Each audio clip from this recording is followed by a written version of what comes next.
Hey guys, welcome back to After Hours. We're back. Not that we've been away for any amount of time. I might be having a break coming up in the near future, but I haven't decided on that yet because I really need to make a good start with my book. Because if it's going to be something, then I need to get it done soon. So I've got a lot of podcasts that I'm recording in the next couple of weeks, so I will have hopefully about 10 weeks kind of built up so that I can kind of take a bit of time away from the podcast, editing, conversations and all that, just to kind of make a good headway. Like as I say, I've got quite a bit of the book written, but I need to crack on. I've not really written anything for a number of years now, so that's something that's in the pipeline that I need to kind of really start working on. Because if it's going to work, then I need to do it. If it's not going to work, then I need to know that it's not going to work. If that makes sense. So, yeah. So need to crack on with that. And yeah, today's guest is Lexi. Lexi's from Canada, and we just had an awesome conversation. We spoke about kind of spirituality, her world with all of that kind of not so much holistic medicine, but just delving into how we perceive the universe and I just love all that kind of aspect of the conversation that we had. Lexi did have quite a conservative kind of upbringing. Her parents were quite strict, and did that lead to her drinking from an early age? I mean, I think she was about 13, 14. Even so much so that she was secretly kind of drinking even away from her friends, like going over for sleepovers, and hiding a bottle, which is a bit of a different kind of aspect in that. I think, she did eventually start drinking with her friends, but there was always a bit of kind of secretive drinking going on, like down the mall and things like that. So her drinking did kind of escalate through her 20s until almost like, I suppose, like a breaking point when she was about 30 and had a car accident. Her friend and her partner really kind of supported her through that, and managed to, help her, but without any real kind of any fellowship or smart or podcasts or anything like that. Wasn't really until after she had made a good headway into getting sober that she realised like the work that she'd been doing and kind of putting forward was what they kind of ask you and suggest you to do in the fellowship or in smart and all of these things, journaling, looking within yourself. So she just kind of knew instinctively that this is what she had to do. So a very kind of unique kind of method of getting sober. Like just in her head, she knew I have to get sober, and she knew exactly what she needed to do in order to get that way forward. So, that's why she's now doing sober coaching, and mentoring people as well. So yeah, it's a fascinating conversation. So sit back, listen for the similarities as always, and there is a little we lost connection halfway through it, so there's a little blip. You'll probably more notice it if you're watching it on video than just the kind of audio. I don't think we've missed any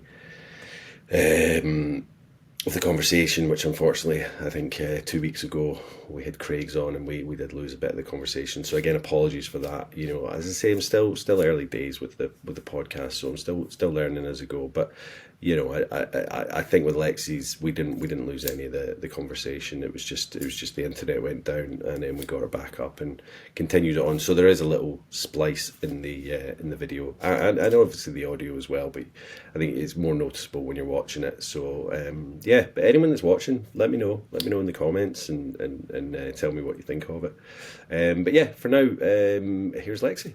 Cheers guys, see you at the end.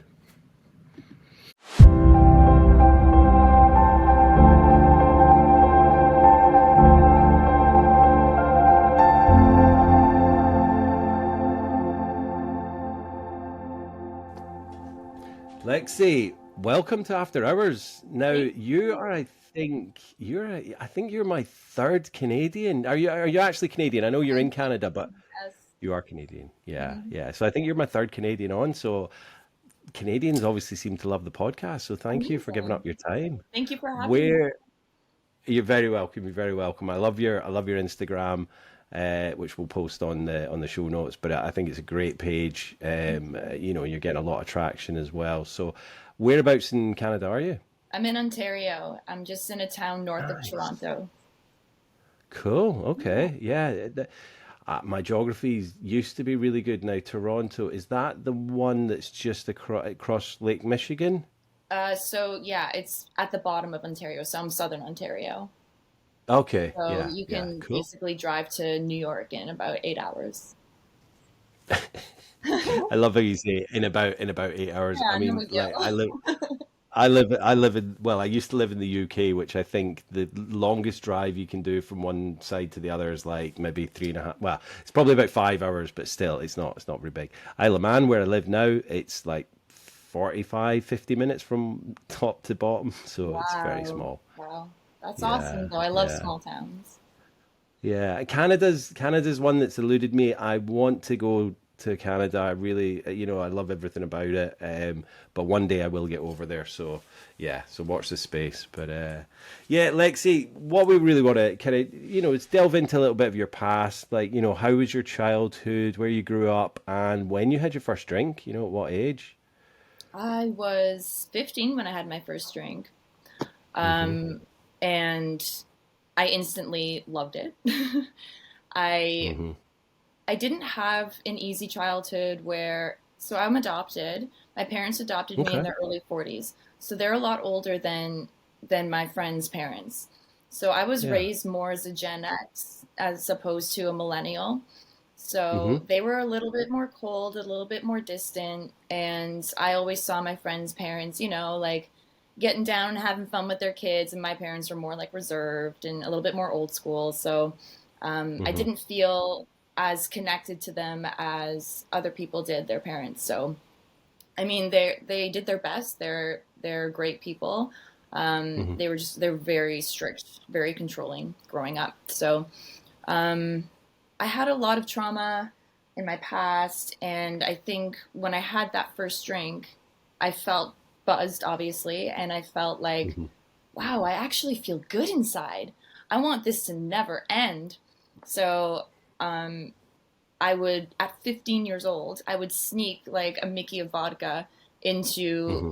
into my friends' houses for like play dates or movie night, and I would secretly drink at the age of 15, which Oh, a like part of, not like even your friends weren't doing it, but you were yeah. drinking and So your it friends were started right. young. Okay.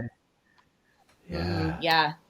So that was kind of a problem, but I was just like, whatever, like I'm just different, like I'm cool, like whatever.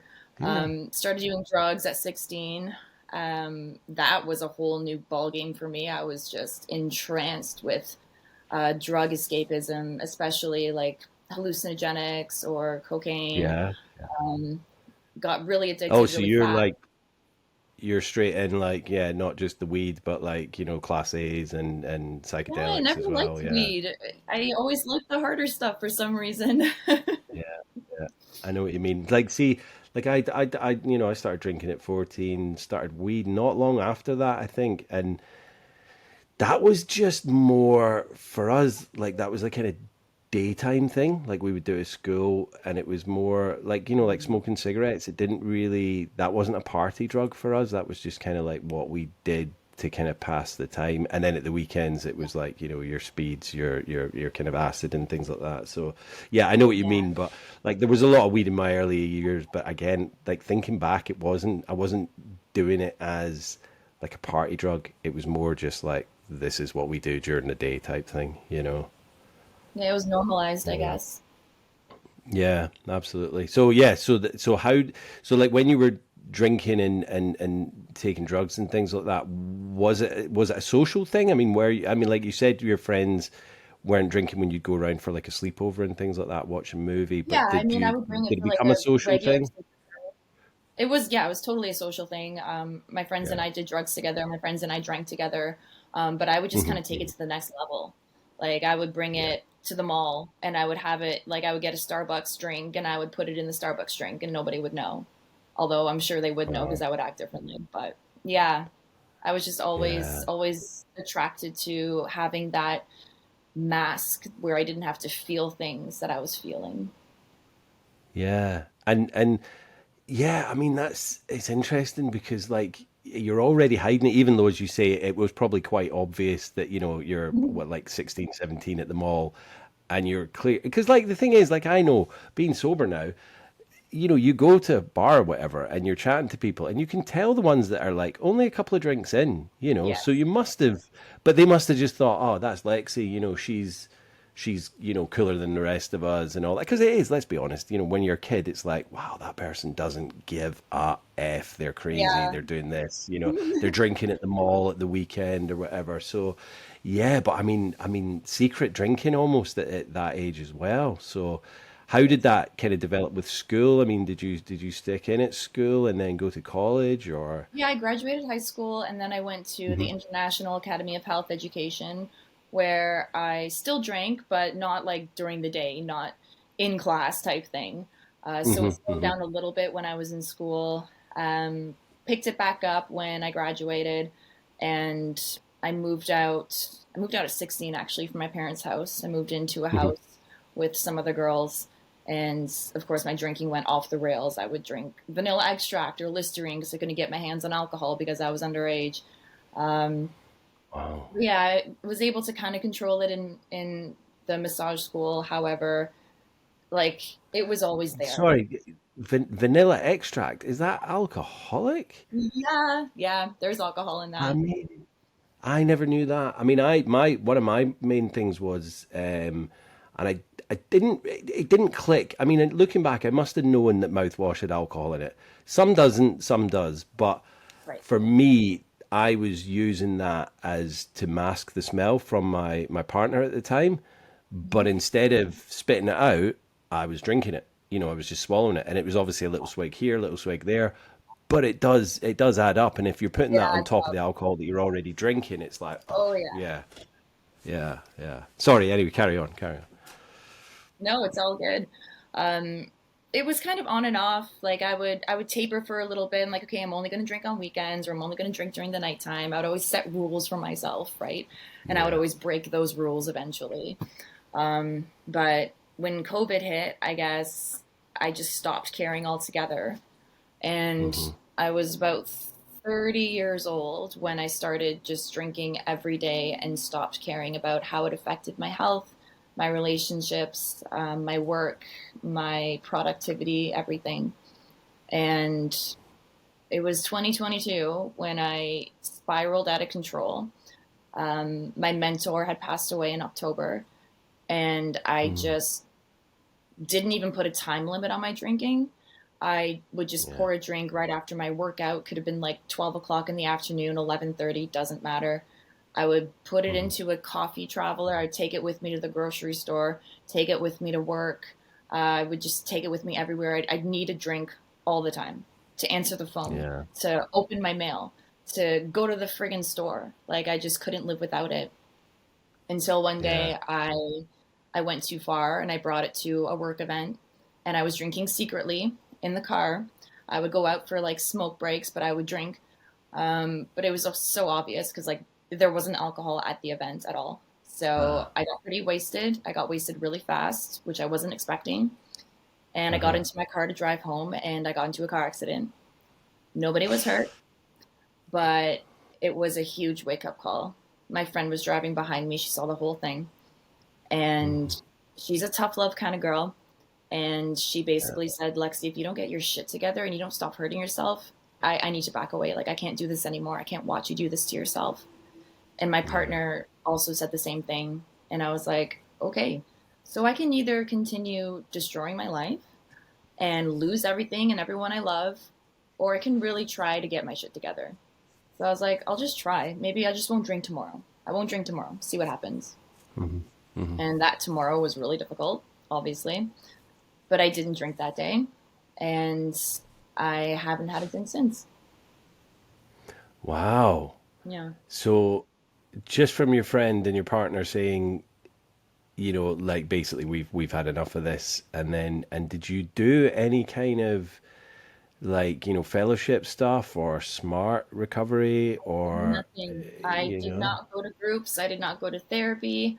I did it all on my own. I Wow. Looking back, like had I known that there were sobriety coaches like what I'm doing now, I would have Yeah. Yeah, yeah, totally yeah. gone down that route, but I didn't know that those existed. And I looked up AA and I looked at some of the rules and stuff, and I was like, I'm not sure if I really connect with this. And if I'm gonna do this, I need to do it my own way, in a way that Yeah. I feel 100% like I'm gonna follow through, because otherwise there's no Yeah. point. So I went off social media for like 2 months. I locked myself in my room. I did tons of journaling. I looked Hmm. deep inside myself at all the places where I was scared to look, all the things that I was hiding since I was 16 years old. I brought them all forward, and I worked through them with writing and meditation and visualization, changing my own narrative. Like I did really hard work, but it really paid off. Yeah, I mean, like, when you say, "Oh, I didn't go to AA or fellowship," and I know that those aren't the only way, and a lot of people do it kind of cold turkey like you did, but you did the work. It sounds like you've done everything that those groups kind of mention and suggest people to do anyway, like, journaling, meditation, looking inside yourself and making amends to, yourself and to other people around you. So it sounds like you've done all the work just kind of on your own. And did you listen to podcasts or watch films or YouTube or anything like that to kind of get an insight or No, no? I stayed away from the internet. I don't know. I just wanted to be with myself. Like for some Yeah. reason, I was just like, I just need this to be me and me, no one else. Yeah. And that's I didn't listen to anything. I didn't watch anything. I didn't really read anything. It was only like after my 3 month sobriety that I reactivated my Instagram and started following sober people and sober posts and stuff. Yeah.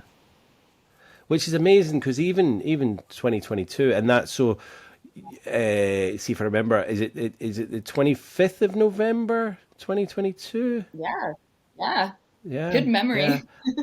Thank you. I've seen it before, but I looked it up again earlier. So that makes you. Well, you tell us how many days are you today then, Lexi?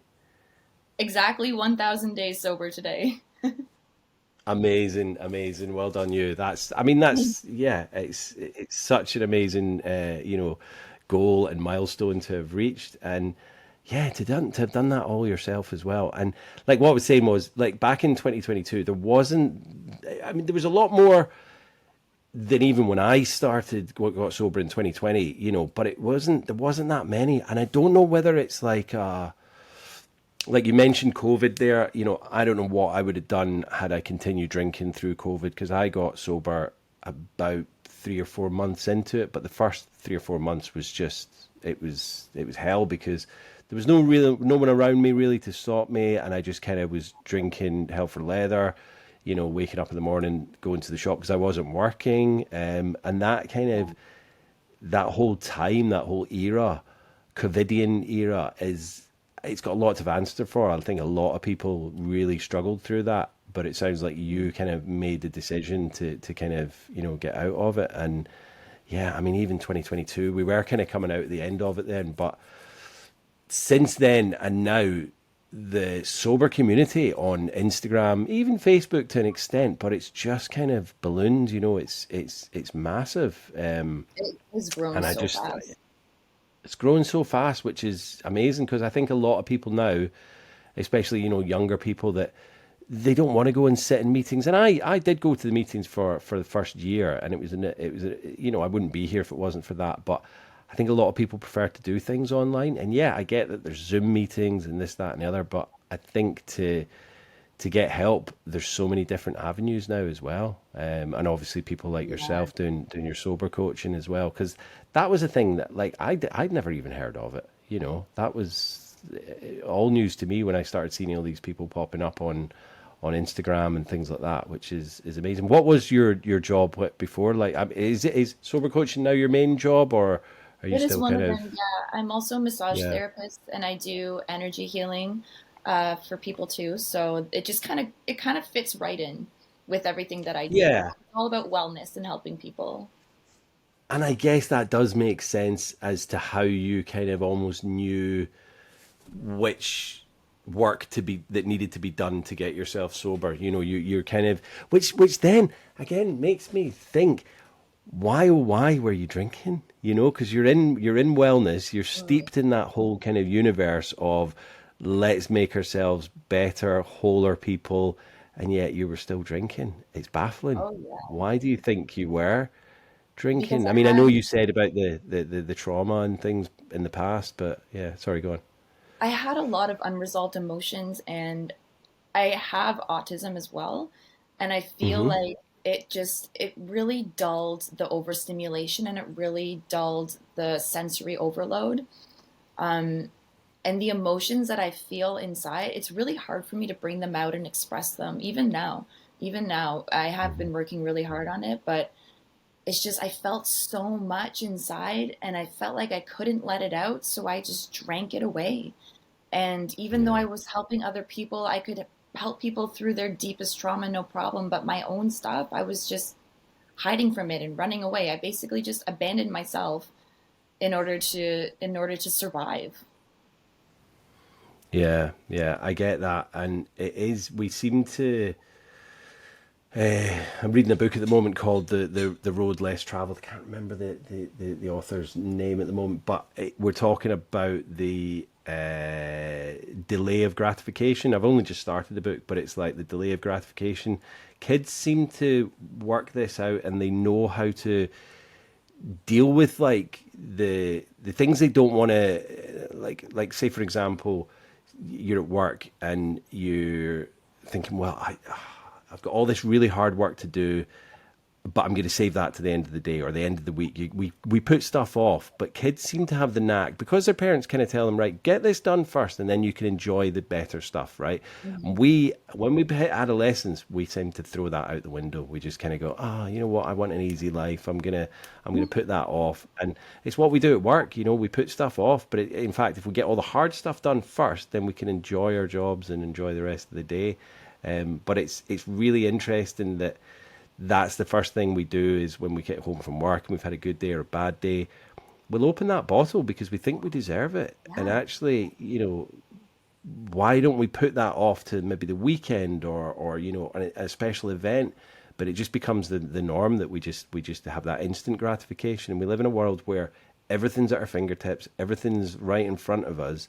And so it's really hard to do this delayed gratification. But I'm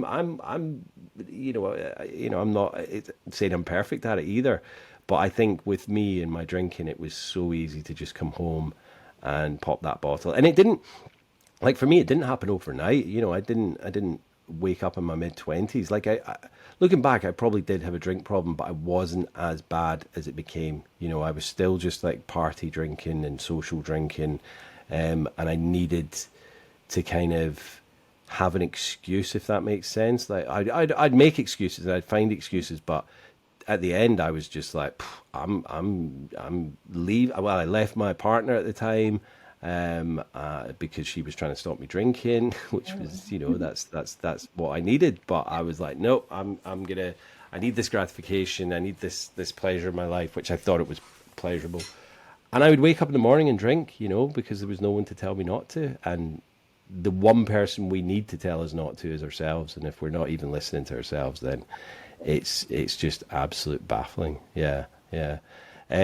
So how long into your sobriety did you decide to kind of become a sober coach and start doing what you're doing now? That's interesting because when I was about 8 months sober, I started following a page, Natural Highs Recovery, and really Mm-hmm. liked his content. And he reached out and messaged me and asked me about my sobriety journey. And no one had done that before online. So Yeah. I just kind of opened up to him. I said, I'm 8 months sober. I'm doing really well. This is how I got sober. And you know what? I'm at that point where I'm really ready to give back.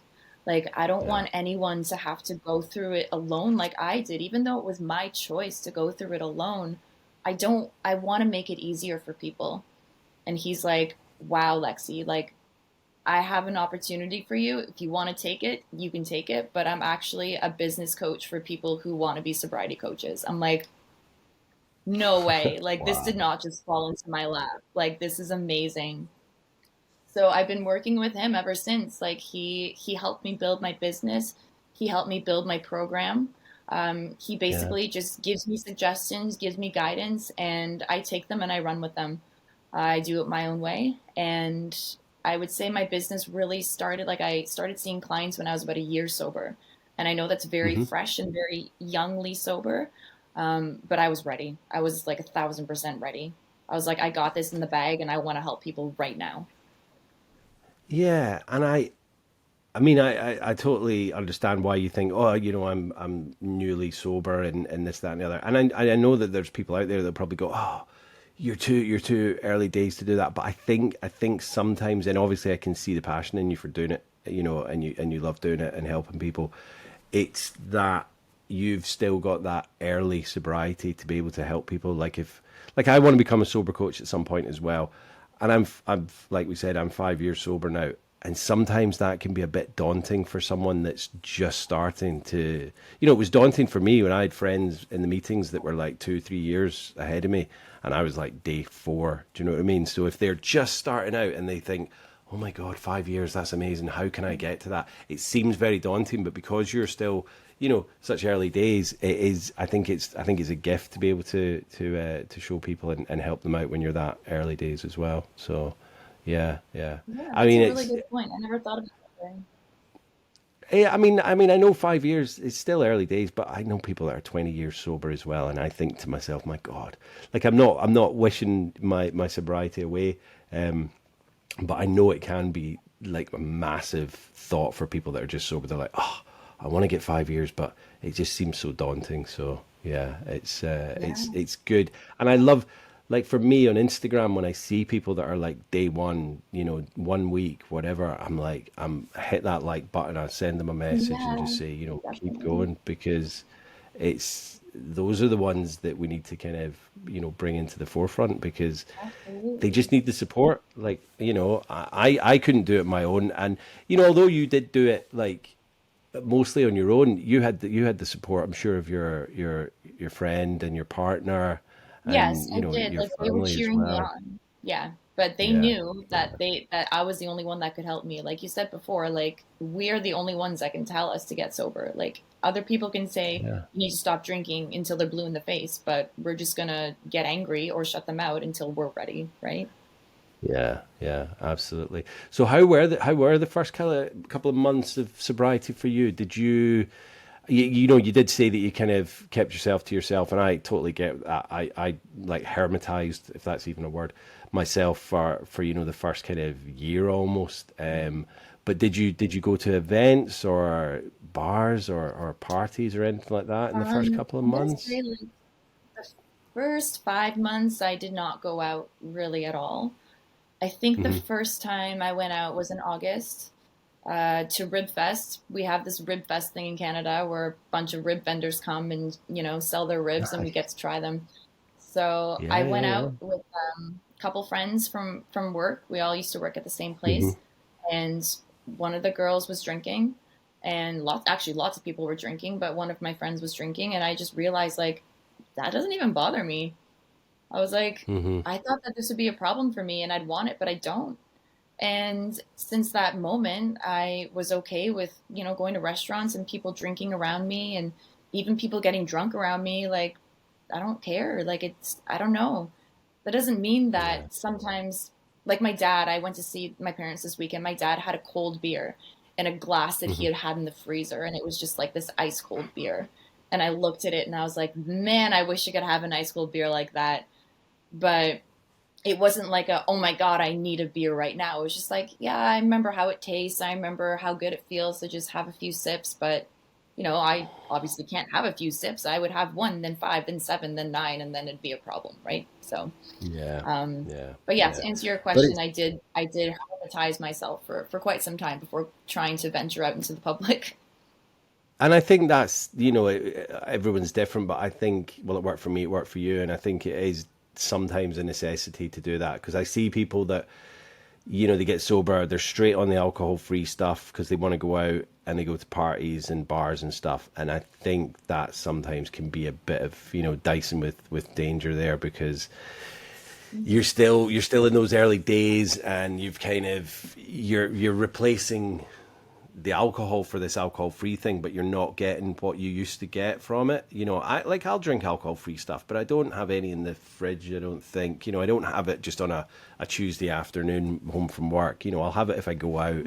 And I think they can be a really good tool for some people, but I think there is a bit of danger with those as well to kind of replace it, if you're going out as well. But I think it's fascinating, that whole your mind process with the ice cold beer, and we associate that because the weather's hot, and it's like, you see Yeah. the bubbles on the glass, the condensation, and it's mad. I did a half marathon just not last weekend, the weekend before, and I was running. We were getting towards the end of it, and I heard this couple behind me, and he was talking about, "Oh, I can't wait to have this ice cold beer when I finish." And Mm. I was like, "Really? Like, why? You're doing all this running, and then you're going to go and have some poison?" But actually, the lady next to him was like, "You're having a glass of ice cold beer. I'm going to have a box of wine." And I was like, "Oh my God!" Wow. Like, Wow. you're doing this half marathon. You've obviously got yourself half marathon fit, and then you just want to go and have a box of wine. And good luck to them. Do you know what I mean? I'm not got a problem with that. It just was like the furthest thing from my mind when I was doing that run. I was like, I'm gonna finish this and have some water, and then, go and have some nice food, and yeah, chill out with my wife. But yeah, it's funny how that is what the brain associates, like, a hot day, or doing some exercise. Let's For have sure. let's have some wine or some beer. It's crazy. Yeah, yeah. Um, so do you think alcohol still has a place in our society, Lexi? I mean, people still drink, if that's what you mean. Well, I mean, I know people drink. Sorry, what I mean is, like, do you think that it still should be here? Like, for example, if alcohol was discovered today, they pretty much outlaw it because it's probably one of the most, well, it's the second most harmful drug, I think, compared to, next to tobacco. All the other drugs, harmful drugs, they're not nearly as harmful as alcohol. So I think if it was discovered today, they would have to make it illegal. Now, I'm not saying that we're gonna outlaw it or anything, but I just wanted to know your kind of thoughts on where it is in society nowadays. I mean, I don't have any problem with anyone drinking. Hmm. I obviously don't judge anyone. I meet them where they are. I do have a couple people in my life who I observe, and yes, they might have a drinking problem. I would Hmm. never be the one to bring that forward because it's not my place. And I knew if someone did that to me, I would just bite their head off and get defensive and whatever. Um, Yeah, yeah, I do sure. think that awareness should be raised about what alcohol can actually do to you, not just Yeah. physically, but mentally. And I think that is happening more and more these days. But it is so ingrained in our society that, I mean, if you want to drink, you go for it, buddy. Like, you want to have 3 beers, you want to have 5 beers, you go for it, buddy. Like, it's not my business. I personally cannot go there because it's just the way I'm wired. I even told Yeah. my partner, I was like, buddy, you love Guinness. Like, why don't you have a Guinness? And Jax was like, no, no, no, I don't want a Guinness. I'm like, do you not want it because of me, or do you not want it because you don't want it? And she's like, Hmm. I don't want it because I don't want it. And I'm like, well, just, promise me that you're not enjoying a beer because of me, because I don't want to be the reason that you don't love your Guinness. You know what I mean? Like, Yeah, yeah, yeah. I sometimes get you can that, and enjoy it's like, something and not have it be a problem. Meanwhile, like, if you're like us, you make it a problem. yeah, yeah. It's. I know what you're saying, because you're worried that she's not going to enjoy something that brings her pleasure without, but she's doing that because you've kind of given up alcohol. I mean, it is a tough one. It sounds like she's just doing it because she doesn't fancy it, but that's the thing. My wife doesn't drink really at all. She'll have the odd one here or there. She gave up for 6 months, not because she needed to or wanted to prove anything. It just kind of happened, and she was like, "Oh, you know what? She did it. I've got a group where it's called Sober Seasons, and I encourage people to give up for 3 months rather than, because like a month dry January, it's not really enough. So like the 90 days, 100 days is definitely where you start to notice You things. notice it, So yeah. Jen joined, I think, she did the autumn one, and then she had a few drinks at Christmas, and then she did like the kind of so I suppose the spring one, and then before she knew it, she'd done 6 months, and she was like, oh, and she's had a drink since, but like it doesn't bother her. But yeah, your partner should try the Guinness Zero. Yeah, we've talked I about think that. We've talked about that. it's And I fantastic. actually tried a Coors Banquet non-alcoholic beer at my grandparents a couple weeks ago. And Coors Banquet. Oh, yeah, it's I never used to heard of love that. drinking Coors Banquet, so they gave me a Heineken, the 0% Heineken, and I Yeah, was like, yeah, it's okay. yeah, And then it's I all tried right. the Coors Banquet, and I was like, I finished it in maybe like 4 or 5 sips, first of all. Second of all, I Yeah, was like, they're like, do you want another one? I'm like, absolutely not. This is too delicious, and it's a slippery slope, I think, and this could become a problem for me. So thank you, but no thank you. But it was really yeah, good. it's fun. I So I think Guinness Zero is like the one that I will go to when I'm out, like at a restaurant or wherever. We went out for a Christmas meal with one of my customers, and we were sat at the table, so they were bringing drinks over, and I had my Guinness Zero, and I think the first one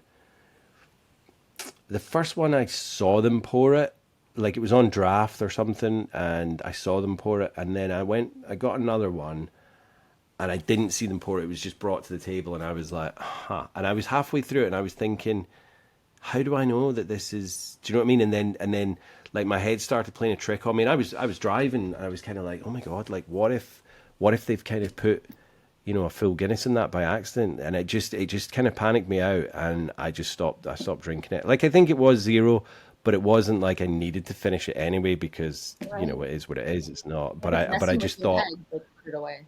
messing with my head, and I honestly was starting to convince myself that I was feeling tipsy, and it was like, I wasn't, but I just thought, you know what, I don't need to finish that, so I didn't. And yeah, but then I was at a party. This was, I think, I must have been like 2 years sober, and I was going to a party, and I still had like a bit of anxiety about social events, and I think we all still do. But I mean, I still do, and I only stay at parties till a certain time, and then I'm like, right, come on, Jen, we're going. And I mean, I stayed pretty late, but this first time, like I'd not long met Jen, and it was meeting all her friends and stuff, and I think I might have had about 5 or 6, maybe 7 Guinness Zeros. So I was like using them as a kind of coping Yeah. mechanism almost, and I was like, and it worried me a little bit. Obviously, they're not alcohol free completely, but I wasn't getting drunk on it.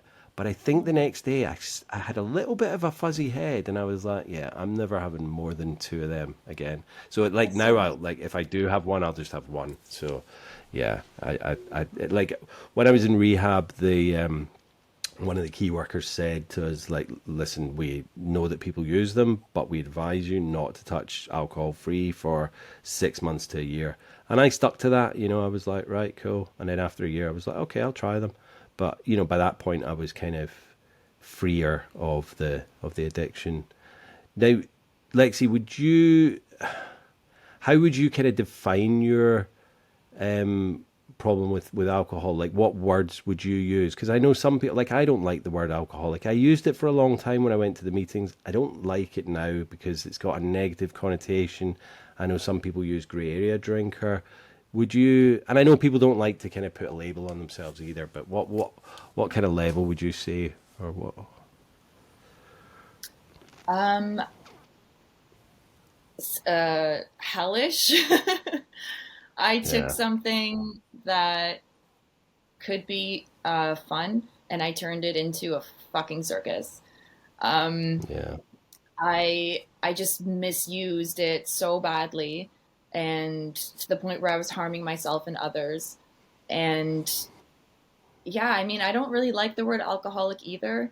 But hmm, I'm just, it's not my friend. It's never been my friend. And the sooner I realize that, the better. Uh, it's just like this gremlin that pulls me and will just shatter me and bury me if I let it. yeah, yeah.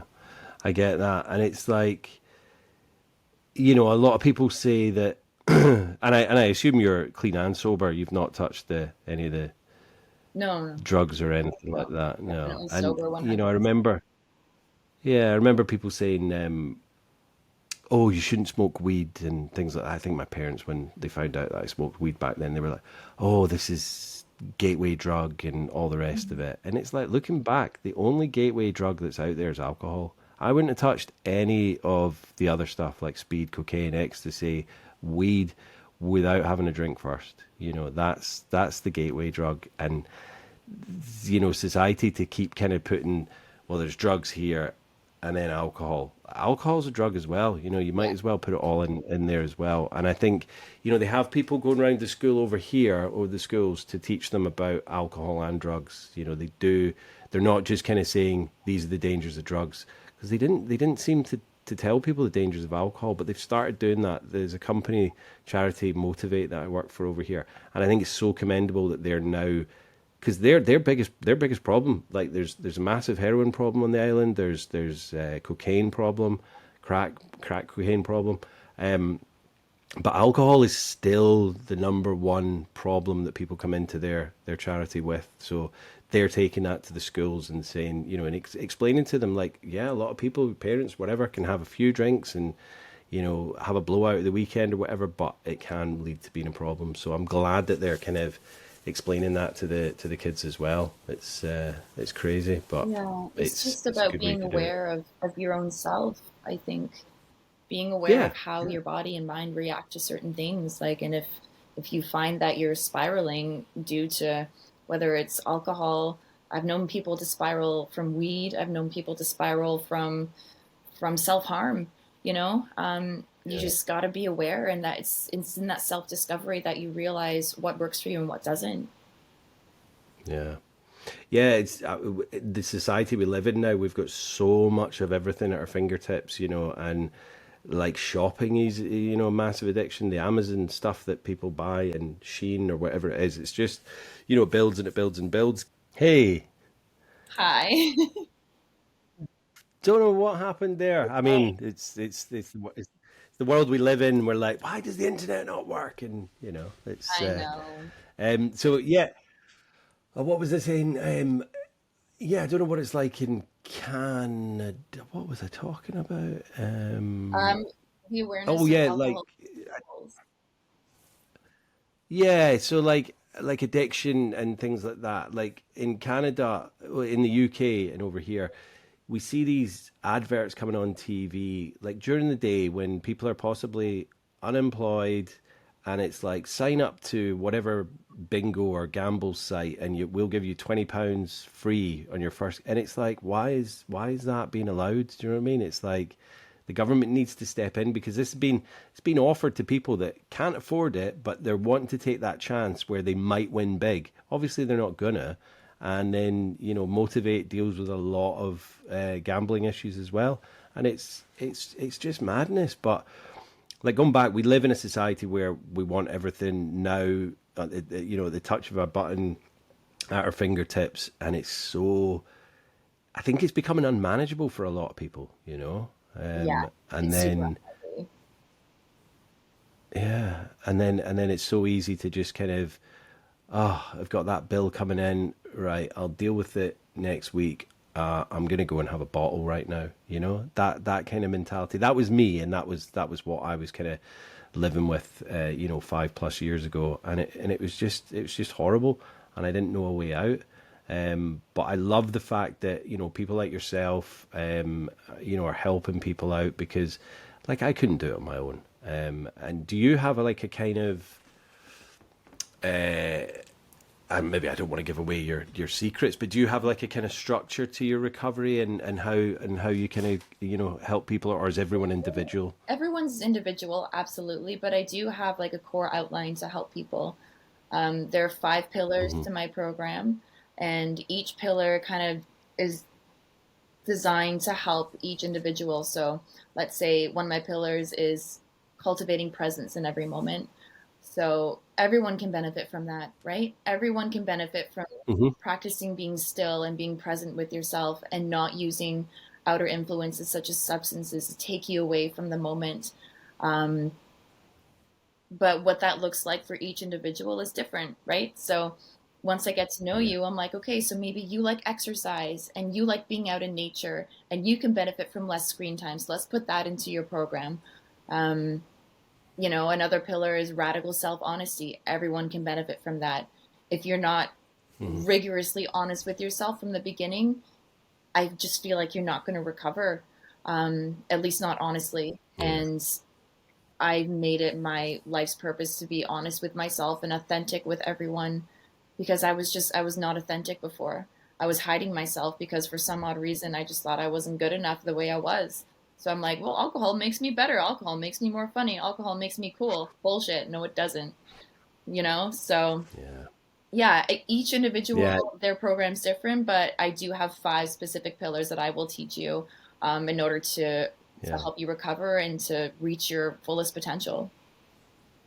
Yeah. And I love that. And I think, you know what, like getting sober has made me the person that I was always supposed to be, but I needed to go through that shit and that like absolute hell to kind of come out the other side and go, right, this is who I'm meant to be. And you know what? It's like I kind of like I've said it before, but it's like almost like taking the red or the blue pill in the Matrix. Kind of seeing what life is supposed to be like. And I think a lot of the things that I learned I went to NA rather than AA. A lot of things I learned in NA and even smart recovery and like what you're saying, it's these are things that people can use in everyday life. You don't have to be coming through addiction to be able to kind of live a better life and a stronger life. Like meditation. I don't do it as often as I should do, but I definitely did that in the first couple of years of my recovery. One of the mantras is keep your side of the street clean. That at first I was like, what? I have to go out and street clean the street? No, no, it's like looking after your finances, looking after your home, you're looking after what's around you, and then you can start looking to take care of other people and having relationships with other people. But that's all these things are just I see a lot of people just wandering through life and they might not have problems, but they're not taking life as seriously as maybe they should. And I'm not saying it The needs next to be a question. serious thing, but you know what I mean? Like, I think we need to, as a society, we're just bumbling through because, we've got more than we need in life. And I think I like to strip things right back to basics. Yeah, I've got Netflix and, other streaming services are available. But do you know what I mean? Like, I do try and steer away from like we don't have a TV. We've got a projector, but it's not on all the time. Like I used to come home to my cottage in my first year of sobriety, and I was single, and I was like, I got rid of my TV because I'd come home and I would just put the TV on and flick through channels, and I was like, what am I doing? I'm meant to be writing my memoirs here, and I'm not doing that if the TV's on. Don't get me wrong. I love watching films and series, but there's a time and a place. Do you know what I mean? Yeah. And I think we live in this society where there's so much of everything, and it's like we need to just take a break from that. Like you mentioned, like fitness and running, if people are into that. And I think one of the best tools that I had right at the beginning was getting back out and walking in nature. It just makes you so Not having my yeah.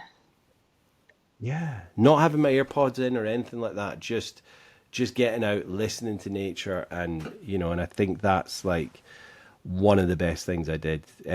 What other kind of tools would you kind of recommend to people if they were just starting out, like aside from your kind of five pillars there?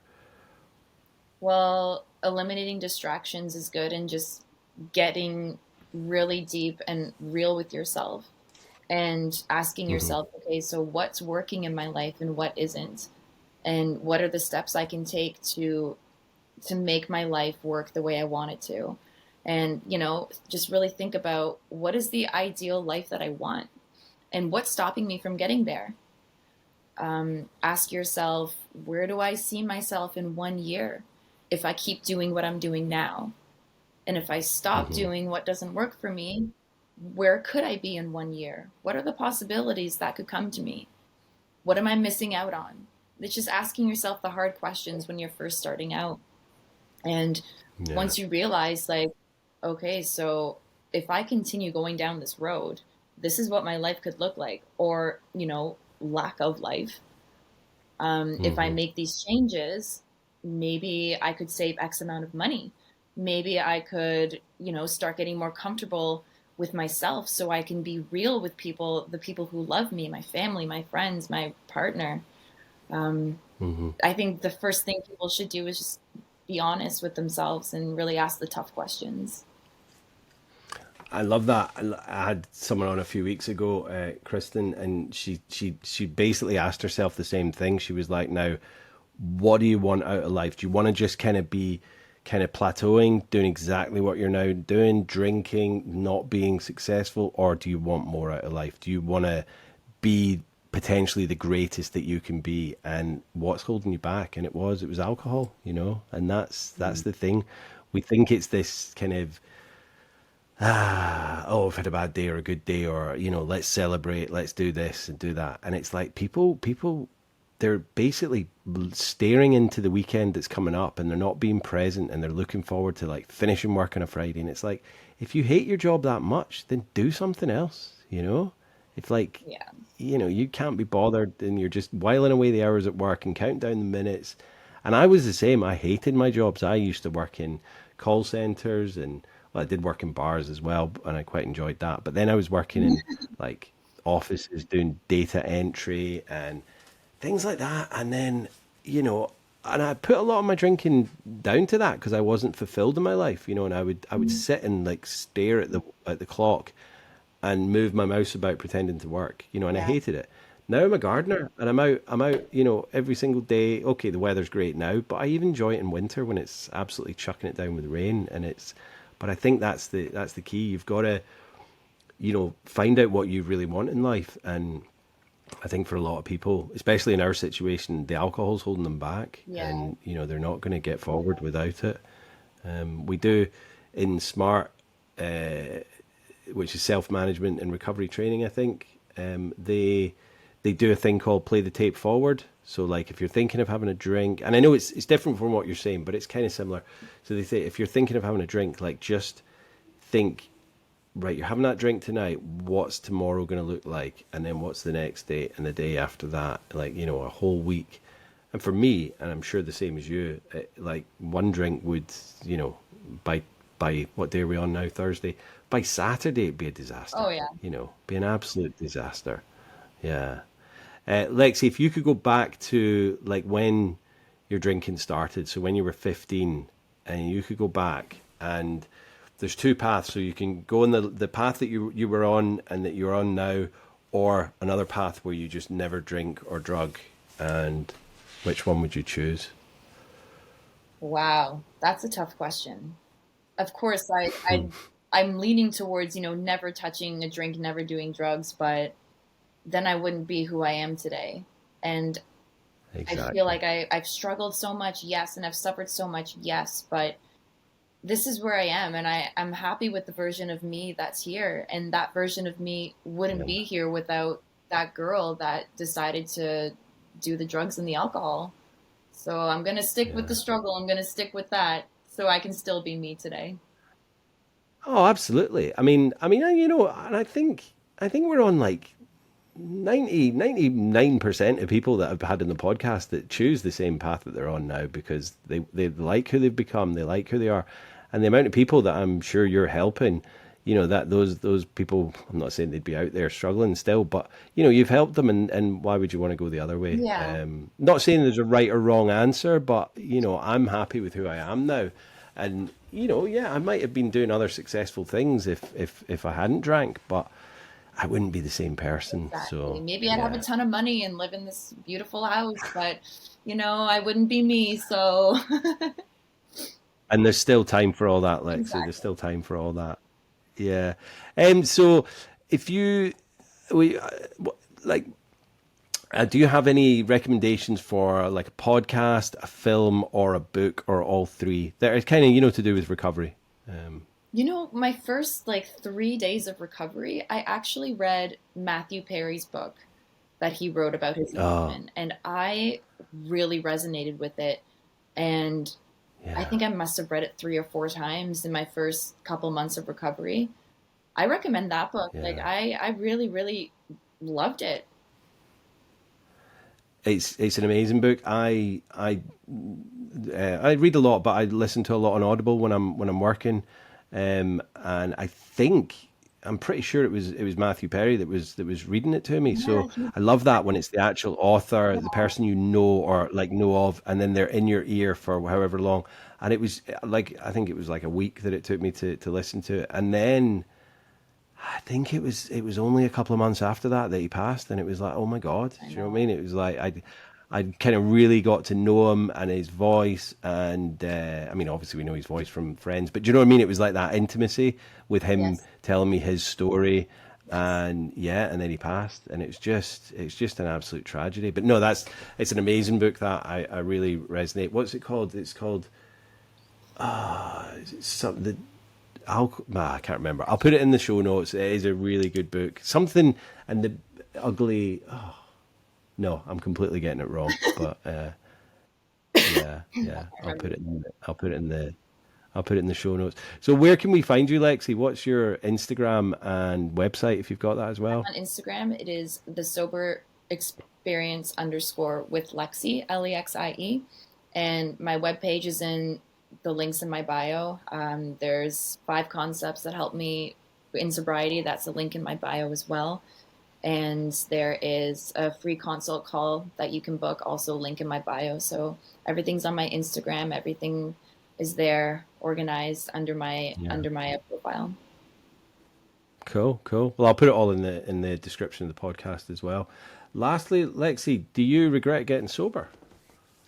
Oh, no, no, no. I do not regret getting sober, not even for a second. I don't know if I'd still be alive if I wasn't sober right now, so no.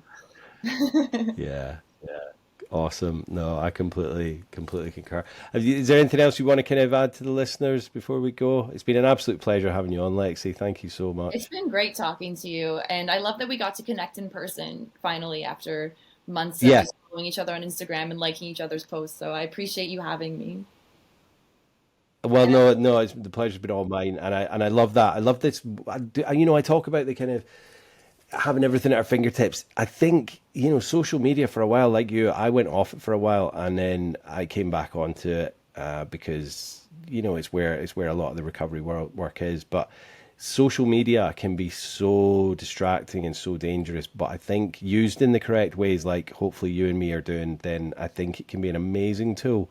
My algorithm it's pretty good. It works. I was looking at those things, people that you might know and all that, and it's all recovery stuff. And I was looking at my friends a couple of years ago, and his was all drum and bass stuff, and I thought, okay, if that's what you're into, that's exactly. cool. Yeah, but no, thank you so much, Lexi. Enjoy the rest of your day because what is it, 1 o'clock It's now? only one Yeah, o'clock now, yeah. yeah, cool. It's 6 o'clock here. I'm gonna go and have some amazing food and chill out. Wonderful. But have an amazing day and enjoy your Thank you weekend when it so much. comes. Thanks, Thank Lexi. you. Cheers. Thank you. Take care. Bye. Bye bye. Bye bye. Yeah, thank you, Lexi. Great conversation. As always, love having such varied and interesting guests on the podcast. Um, for Lexi to tell us that she's got autism, which obviously we know that can being on the spectrum can have different effects with drugs and alcohol and things like that. But for her to be doing mediation, meditation, visualization, and trying to change the narrative of her being and her life to really kind of conquer the alcoholism. It's just fascinating, just absolutely fascinating. So I will put the details of Lexi's business, her sober coaching, and her Instagram in the show notes, and also everything else that we spoke about. But to have to be a sober coach at such kind of early days in sobriety, a lot of people will kind of frown upon that. Sometimes I do as well if they're doing it for the wrong reasons. You do see a lot of people on Instagram and things that they've got couple of weeks, couple of months sobriety, and suddenly they're a sober coach, and you think, really, are you? Were you that struggling? Or are you just trying to cash in? Listening and speaking to Lexi and seeing her Instagram and our website, it's for all the right reasons, and I think, like I said in the beginning in the conversation, that having someone so close to the beginning of the journey is a gift for other people that are just starting as well. Because like to me, I'm 5 years sober, and I'm like, right, I do try and remember what it was like, but I'm so far removed from those early days now that I don't have the same exact insight that someone like Lexi. I mean, Lexi's a few years now, but it's having those early days that's imperative for people to actually listen. And I didn't listen to people who weren't in recovery. When I got sober, so I was like, nah, they don't know. So I can see that being the same point. Oh, this person's 20 years sober. They don't know what it's like anymore. They don't remember. We try and remember. We do our best to try and remember what it was like. I still have a bit of an insight as well. I want to be a sober coach, but what I'm trying to say is I think it's a gift for people that are in such early sobriety. If they're doing it for the right reasons, then crack on. By all means, it's the best way to be. So yeah, as I say, hope the little blip in the middle didn't affect the podcast and listening or viewing experience too much. I have, if you're watching, I've kind of, well, I've cleared up in here. I'm getting my angles just right. Jen, if she ever watches this, is going to go absolutely nuts that there was a clothes horse in the background there for the interview. So apologies to Jen, apologies to the viewers. If you're just listening, then you're oblivious to it, but that won't happen again. So yeah, but as I say, we're still early days. We're just trying to kind of, I'm trying to kind of get the best look for this, get the right camera angles, get the right camera. I'm hoping that this is just my iPhone, but it's obviously got a much better quality and resolution than the camera on my Mac. So I'm hoping that will give people a bit better kind of viewing production quality. So yeah. Other than that, everything's good. Yeah, pop a comment in. Let us know what you think of the podcast. We're coming up on, I think we're on like episode 42 or 43 now, so smashing through it. Season 3 will be after episode 50. Episode 50 is going to be, if we get it done, it's going to be a bit of a different one. Jen and I are going to be, Jen's going to be basically taking the helm, and she's going to be interviewing, hate that word, but having a conversation with me about my drinking days and my story. So that's going to be an interesting one, because I've never really, as much as I talk about it in the podcast with my guests, I've never really kind of sat down. I've done other podcasts, you can go out and listen to them, but not on this one. So it'll be good for me to just kind of finally get my full story out there. So yeah, looking forward to doing that one. That one will be episode 50. So we need to get cracking with that and get it recorded. But yeah, other than that, everything's good. Stay safe, stay sober, and stay supportive. Cheers. Bye bye.